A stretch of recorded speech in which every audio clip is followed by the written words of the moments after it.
Okay, so this is, thank you. Thank you very much.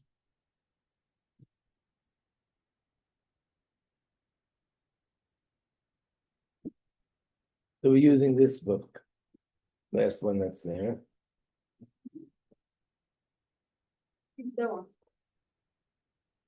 Yeah.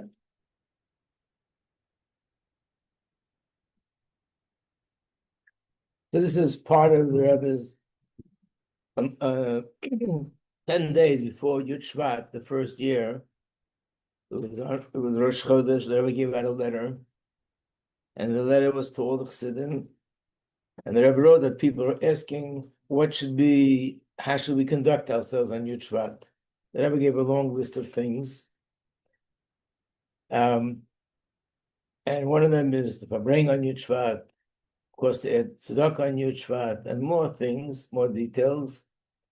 I don't see in the schedule today we have time. Usually we give out a letter, we go through it a little bit. But one of the Rebbe's instructions was that on this day we should learn the Maimer Basi Legani that the Frierdiker Rebbe wrote for this day.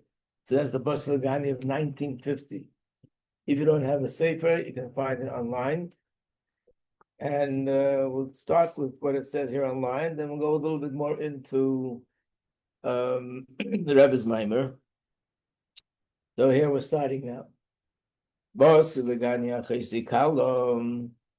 This is a pasuk in Shir Hashir, where it says, I came to my garden, my sister, my bride. This is Hashem speaking about the Yidden in an affectionate way. Isav Medrash Rabbah. It says in the Medrash Rabbah, and then it says in parentheses, B'mukhaimai. I said this yesterday, but I'll repeat it again today, that what does B'mukhaimai mean? In its place. It means the same medrash, the same idea, you can find in other places. And maybe you can look in together with Chanan. You can find this in other places. Sometimes there's a medrash that's brought down in different places. So b'mukhaimah means look at the medrash rabbah that's on the pasuk in Shir Hashirim.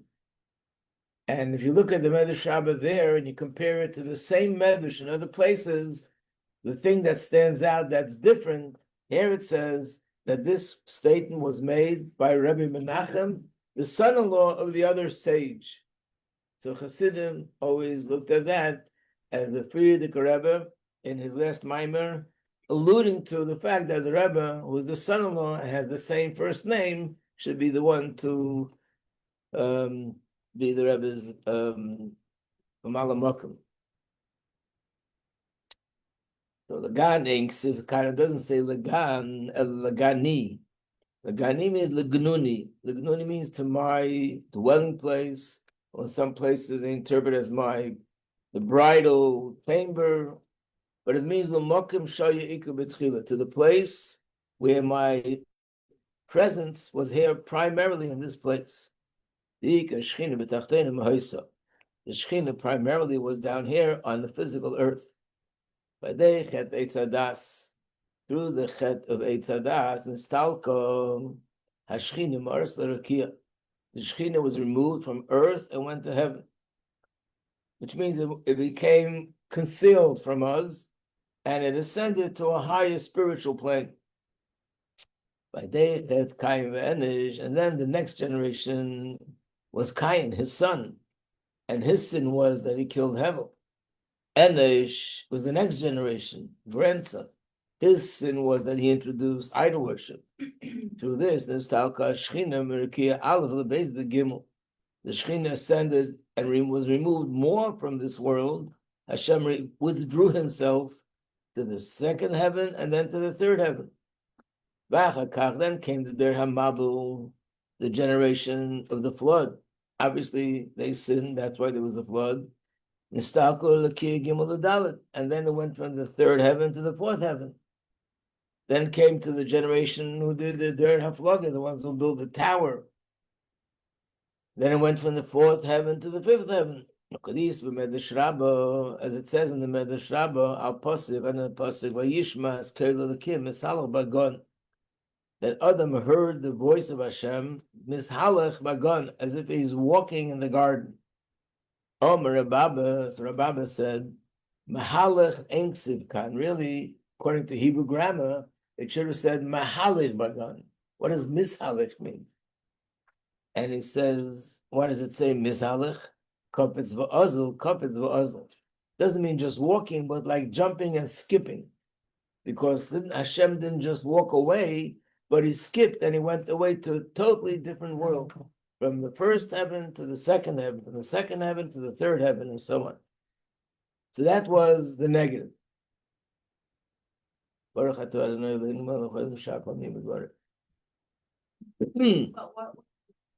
What? The Shechina, yeah. Skipping, you know what skipping means? Yeah, in the garden. Right, but it means that the Shechina was removing itself from this world, went to another heaven, and another heaven. Then came 7 tzaddikim. They brought the Shechina back down to this earth. Avram is the one who merited. He brought the Shechina back down from the 7th heaven to the 6th. Yitzchak merited to bring it down from the 6th to the 5th. And then came Yaakov, and then came Levi, and then came Kahos, and then came Amram. And the 7th one is Moshe. Ad ki Moshe shu ashvi, chol ashvin chavivin. And the 7th are the most precious. Haridu lamato ba'aretz. They brought the Shechina down, ba'aretz, down here. So this is how the Maimon begins. That Moshe Rabbeinu was the 7th generation, and he brought it down. And where did he bring it down? Where's that place? Next piece. Even though we're saying that the Shekhinah came down to the whole world, but primarily it was in the Beis HaMikdash. As it's written, you should build a Mikdash, and I will dwell in it. But it doesn't say b'seichai, which would be singular in the Beis HaMikdash, in the Mishkan, plural, which means that really Hashem Shechina dwells in the heart of every single Yid. And this is the meaning of the pasuk Tzaddikim. It's a pasuk in Tilim. Tzaddikim Yishu Eretz. The Tzaddikim will inherit the land. And they will dwell on this land forever. Who is he referring to? Tzaddikim Yishu Eretz Gan Eden. It means the Gan Eden. When the Rebbe would say the Maimon, he would add, there's a pasuk that says, Amech kulam tzaddikim. Everybody is tzaddikim. So when it says that the tzaddikim will merit to have Gan Eden, it means not just tzaddikim, it means all Yidden. Naturally, by tzaddikim, it'll be in a greater measure. And why will they merit to inherit Gan Eden? Which means mamshichim, they draw down, sheikhen ad morim v'kadosh, they draw down Hashem, who is exalted, but they bring him down, should be revealed in this world. And that's what it means. Hashem brings us down to the place where he was initially. The Shechina was mainly and primarily here in this physical world.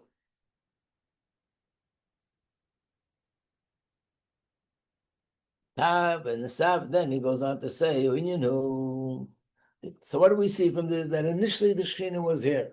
It was because of Averas that the Shechina left.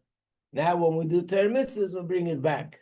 What does it bring out? It brings out the point that somehow this world is the main point of focus of everything of what Hashem did. That's the next piece. Is the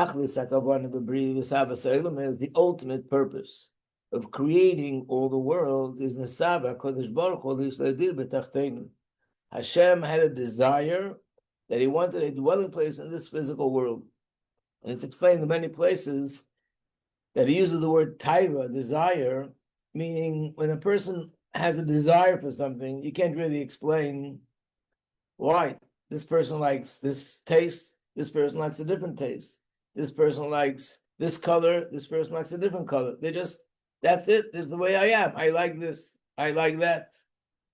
But the implication there is that this is what Hashem wants cannot be explained with logic. Not be explained with logic. Because when a person wants something, where we know it, it means you're missing something. You're lacking something. So you want water because you're thirsty. You want food because you're hungry. You want a house because you want to be comfortable. You want a job so you have money. There's nothing in the world that a person wants. It's only because he doesn't have it, so he wants it. How can Hashem want something if he's not missing anything? There can be no explanation of the world with logic why Hashem created the world. But so therefore we use the term taiva. Hashem wanted. And all the Maimarim and Chassidus that are based on this, said this many times, is explaining not why, but what. What is it that Hashem wanted? And by knowing what Hashem wanted, which means once we know the plan, we know the destination, we know the mission statement, then we know how to do our Torah mitzvah, that it should be consistent with this plan. So whenever you learn in a Maimer, the reason why Hashem created the world is because he wanted a dwelling place in this world, still doesn't explain the reason why. It explains what is it that he created, why he created was because he wanted. But why he wanted, we don't know. But we do know that his main desire was the physical world, which means the fact that he created Atzilus, and he created Bria, and Yetzirah, and Asiya, and everything in it was in order to have this physical world. So, the more you learn Chassidus, the more you get blown away by the idea. You learn about the greatness of the spiritual worlds and the greatness of the infinite worlds and the infinite levels, and then you understand that all these levels were created that we should be able to eat a bagel down here in this physical world, or pizza. If you deny Hashem created so many other worlds, like why can't we just create one other and then our one? First, there's an explanation. But the general explanation is that Hashem wanted that the process from the spiritual to the physical should be a process that fits into the infrastructure of the creation, which means something so big can't automatically just come down to such a low place. It has to go through a process of change. Hashem is Kol Yoch, which means he can do anything and everything, but then it wouldn't be following the system and the infrastructure of creation.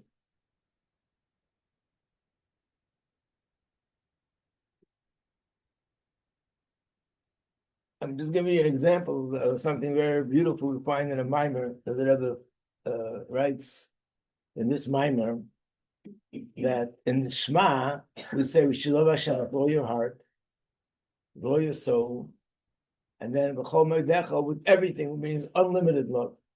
With all your heart is somewhat limited. With all your soul is also somewhat limited. And with everything you have, which means unlimited, that's the three levels of love. There's Maimarim upon Maimarim upon Maimarim that explain what these three levels of love are. But one of the general explanations are that there are three levels in the spiritual realm. One is Mimbala Kol Almin, which is the light of Hashem that penetrates in the worlds. One is Seva Kol Almin, the light of Hashem that encompasses all the world. It's the infinite light. And then there's a third level, which is higher even than the infinite light. It's like the infinite of the infinite. It's what we learned the other week, that there's Makiv that's close, and there's a Makiv that's very far. Remember the three examples of Gashmias was food. Food is pneumius, it gets internalized. Clothing is Makiv, it's something outside of us, but it's related to our size and measure. It has a connection to the person. And bias, a house, is altogether Makiv. It could encompass people, animals, objects, these kind of people, those kind of people. It's a Makiv that's not related at all to the details that are in there. So normally the way you understand this is that being that there are these levels, so if I meditate on Hashem, how he's Mimala Kol Almin, that'll give me the first level of love. If I meditate on Hashem that he's infinite, Seviv Kol Almin, that'll develop the second level of love for Hashem. If I meditate on the third level, which is the infinite of the infinite, that'll give me the highest level of love, which is B'chol Moedecha. Right? Following me? Yeah. What does the Rebbe say in the Maimer? The Rebbe says it's the other way around. The reason why Hashem manifested of himself these three levels there is because the whole purpose is that we should love him So up there, he created 3 levels so that we can have these 3 levels of love. In other words, not because they're there, therefore we do what we do. On the contrary, the reason why it's there in the first place is because his intention was we should have love for him, which is b'chol levavcha, b'chol nafshecha, b'chol me'adecha. So basically, it means the whole creation, all the spiritual worlds, even the infinite levels. And the more you speak about the infinite levels, the more it's beyond comprehension. But at the end of the day, and all that is for us to be living in this Gashmic world and to do mitzvahs, begashmis. Eat Shabbos and Mila Shabbos, make kiddush, light Shabbos candles, put on tefillin, mezuzah. That's what it's all about, and that's what it means. Hashem wanted a dwelling place here in this world. I want to pause for a moment, maybe a little bit more than a moment. Yesterday we learned the Rebbe's Maimer, and the novelty in the Rebbe's Maimer is, but didn't talk about it yesterday, so I want to elaborate on it today. The Rebbe drew a parallel that just like by Moshe Rabbeinu, it was the 7th. He's the one who finally brought the Shekhinah down here to earth. So too, our generation is the 7th generation. This is the generation that's coming back down. It's coming down to earth.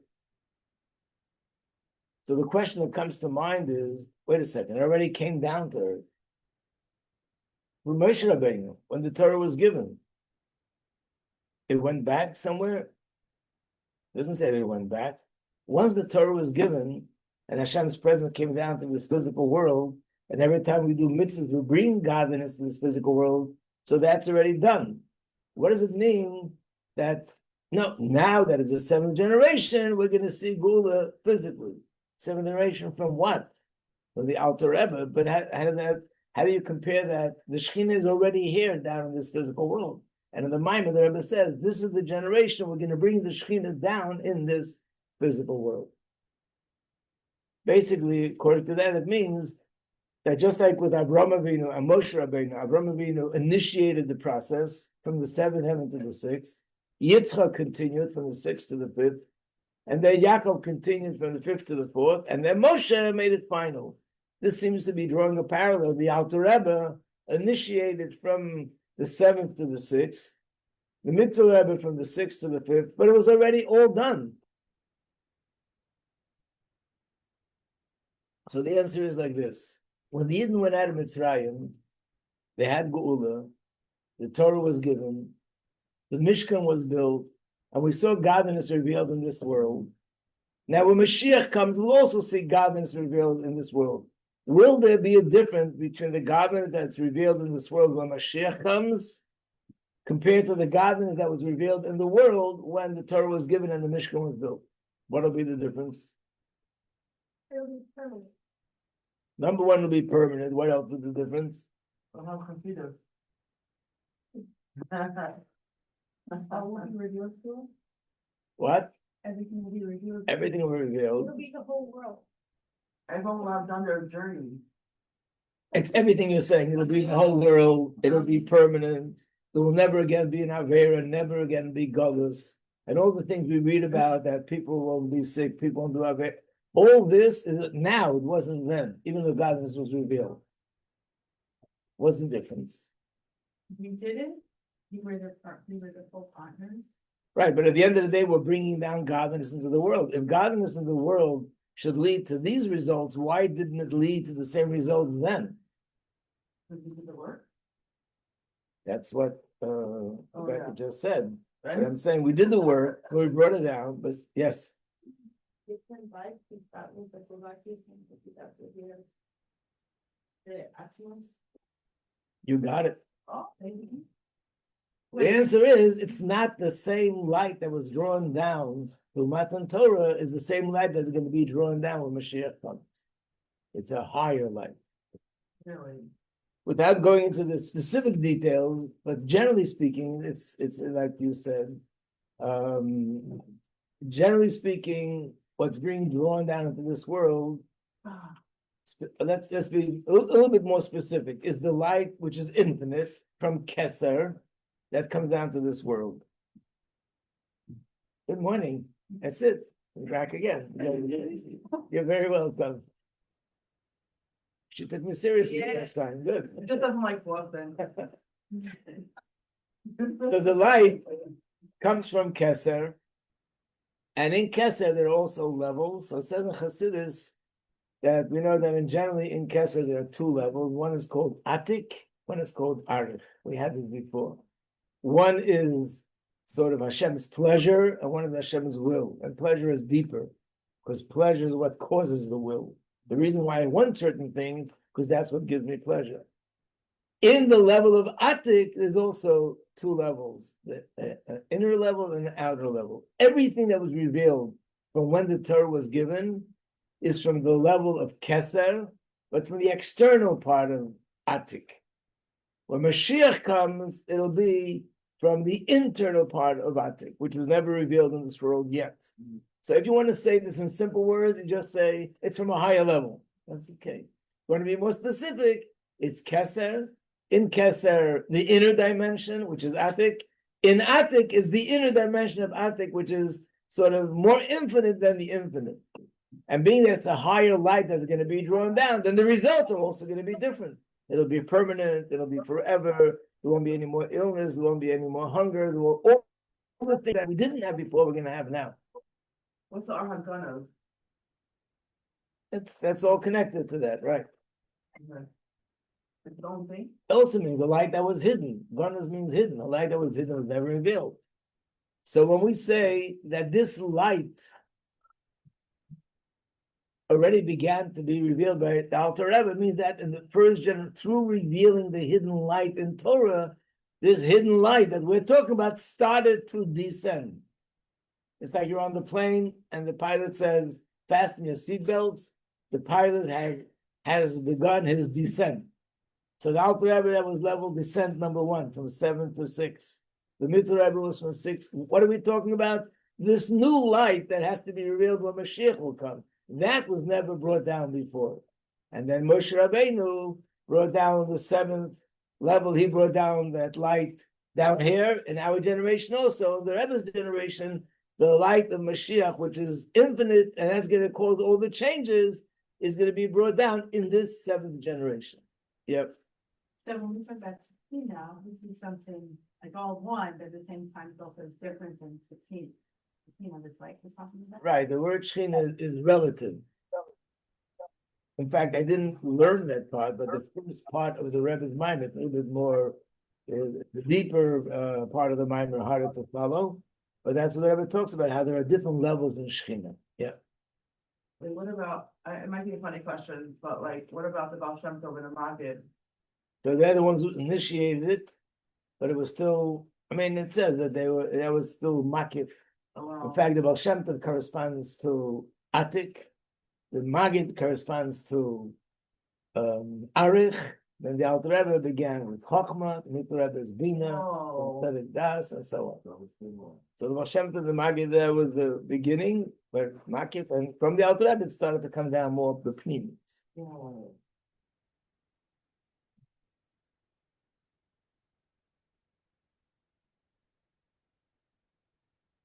It's legit, that like Chabad is like, what Chabad is, but Chabad as far as the others is like the channel, it's a real channel, it's like legit. Don't say it too loud, No, outside.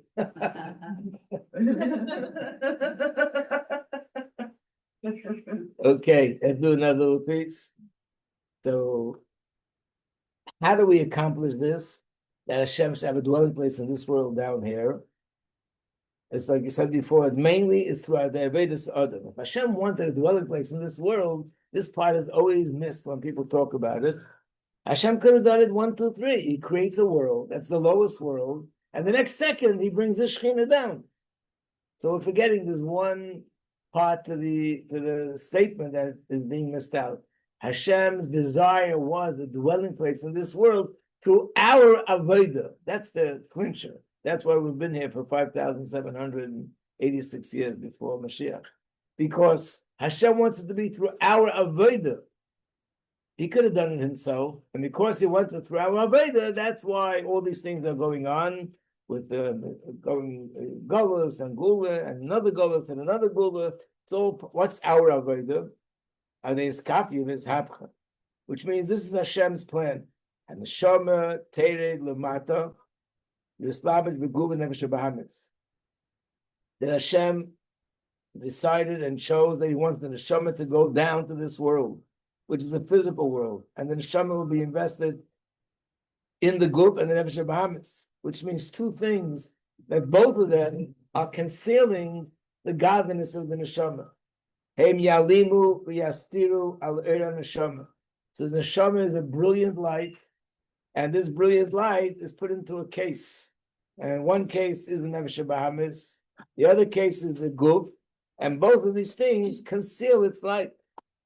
But nevertheless, I guess some light does break through the holes that, even though these things, there are things that are concealing tifel and neshama, biru v'zichur v'aguf and nefesh bahamis.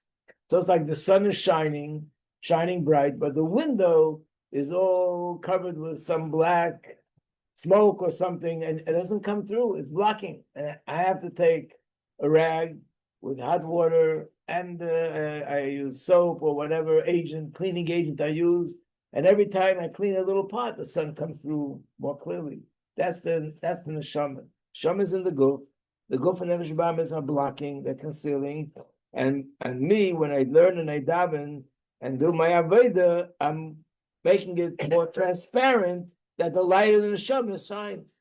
So there's three things that we have to take care of. If you look in the Maimer, one is the guf, one is the nefesh bahamis, and the third thing is chalka ba'edam, my portion in this world. Which means everyone has three responsibilities.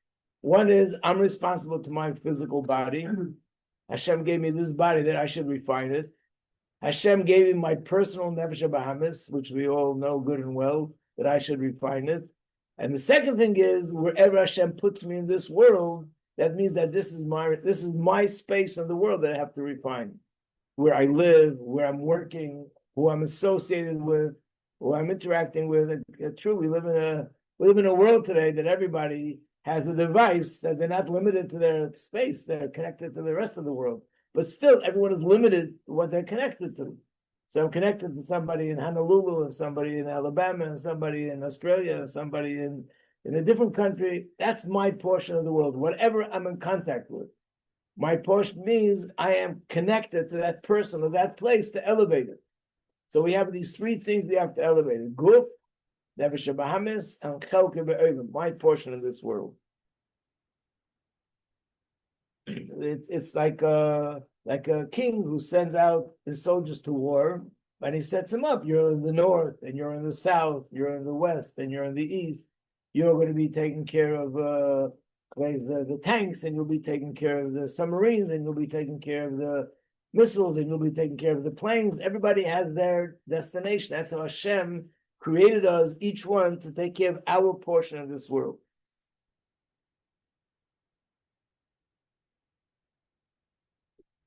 So this is what it means. I want you to build a sanctuary for me, and I will dwell in it, in every single yid. Why the Avodah of Avodah Birurim? This is through the Avodah of Birurim, which means to elevate the sparks. And I do that with Skapia, this Hapcha. These two words that we know mean, Skapia means to discipline my Nefesh Bahamis, and his Hapcha means to transform my Nefesh Bahamis. Yep. The other is the group is our physical body. Yeah. And then nefesh bahamis, our animal soul. Right.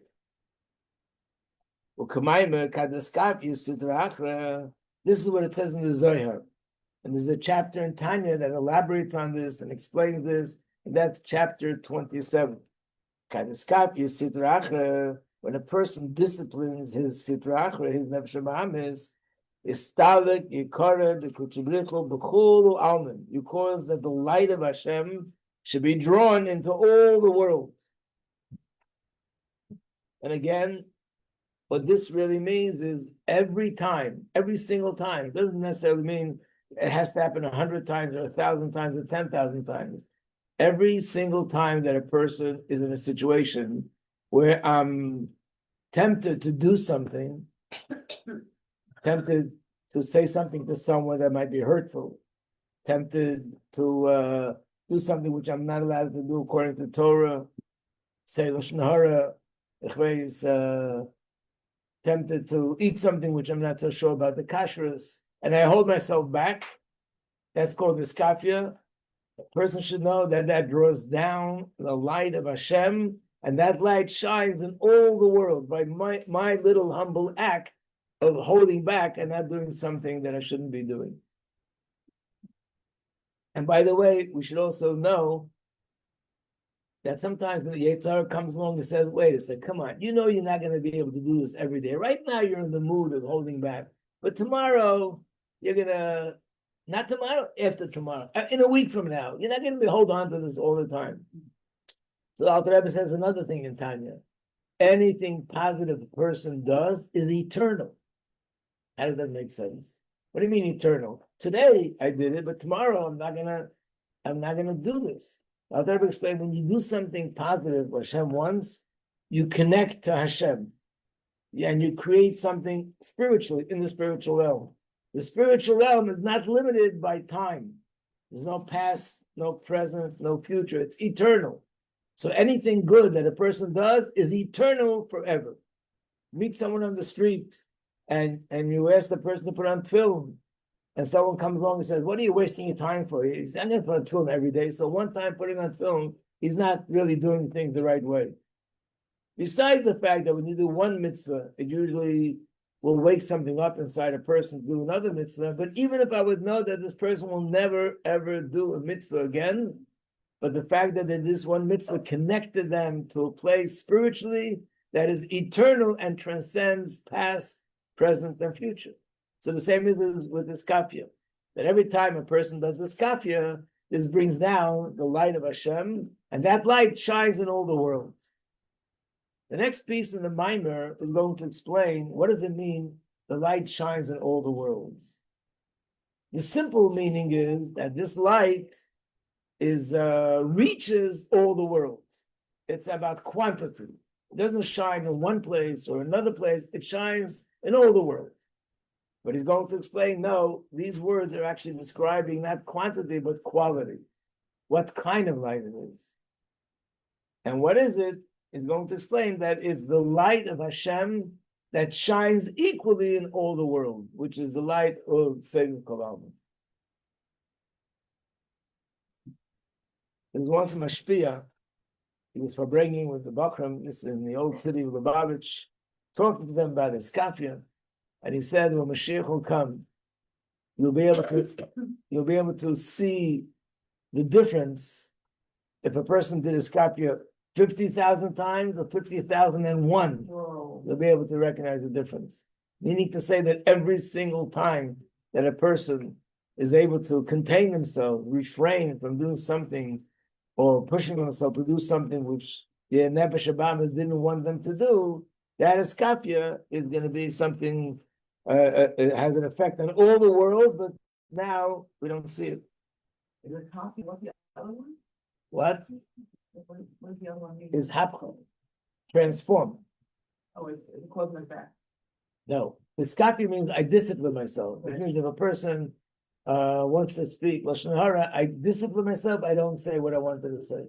Ishapcha means that I've transformed myself so much, I don't even have a desire to speak in a negative way. Later effect. Right, that's a higher level of an effect. Wow. The only question people say is, but I mean, if all the worlds are shaking and it's earth shattering, no, I should say heaven is shattering, why don't I feel something? I think I told you this once before, that in 1994, there was an incident where they reported on the radio that Jupiter, and you can look this up online, Jupiter was being hit by meteorites for an entire week, 7 days. And they said that at the end of this whole episode, they were watching it, they said that if you would have to describe what was going on up there, the fireworks, every time it hit Jupiter, would be equivalent, if I remember correctly, of Earth being hit by 30 or 300,000 atom bombs. Try to imagine the noise and the fireworks of such a thing.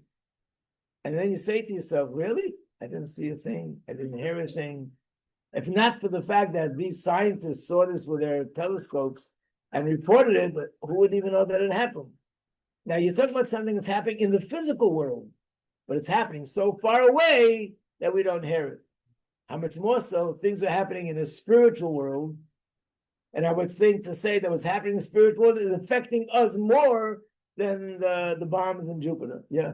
Yeah, I was gonna say, Jupiter is literally so far away. The way you've explained the worlds to me is that all the worlds are in this world. Right. When we say something happens, which even if it's the makif, it still affects us. The effect is in a way of makif, which means we don't feel it, but it's affecting us. Which means throughout the day, we go through different challenges, different things. We don't see the connection, but it could very well be the reason why today I was able to stand up to a certain test was because yesterday I did a certain mitzvah. Because yesterday I had a skapia, so today I was able to do the reason why today I can understand Torah in a way that I saw something new which I never saw before happens to be a result of, in other words, all these things are affecting us. We just don't see the connection. Wow. I would compare it to the Gashmias, that, and we know that the food that we eat, as we personally eat healthy foods.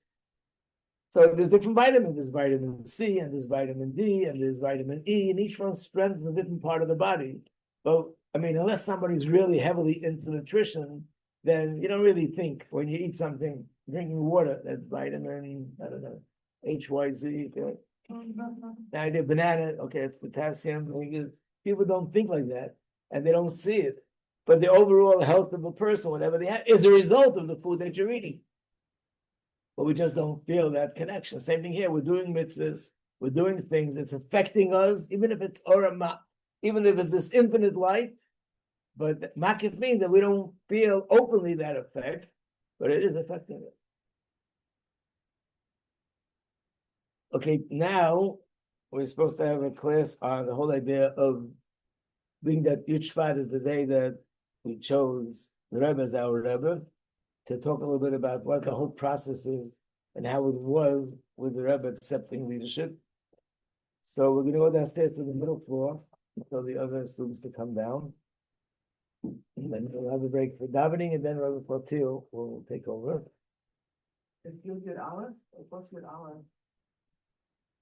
What you know? Isn't it like the Yom was like Yud Aleph? Yeah, Today's Yud Aleph? today's Yud. Today's the day that the pre Rebbe was installing. The day that the Rebbe accepted leadership, which was at night, that was already the Yud Aleph, was the 11th day.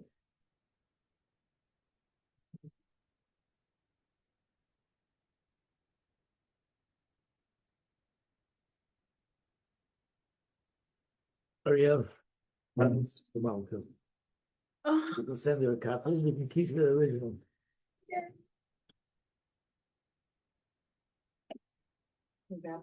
Mhm.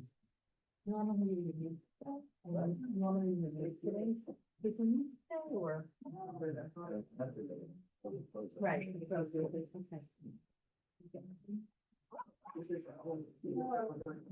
I'll get it. Weird, what is that?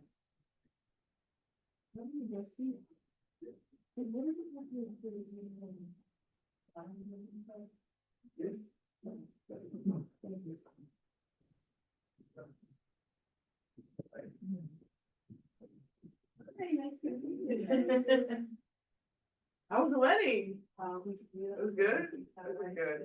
What kind of food they have for the like the vegan or the what conversation we had? Okay, all right. It worked out. Yeah. Yeah.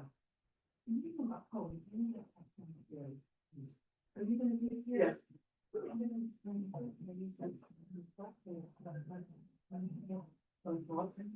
Yeah. Well, blessings. Oh, so your morning's like, you're mine. Yeah.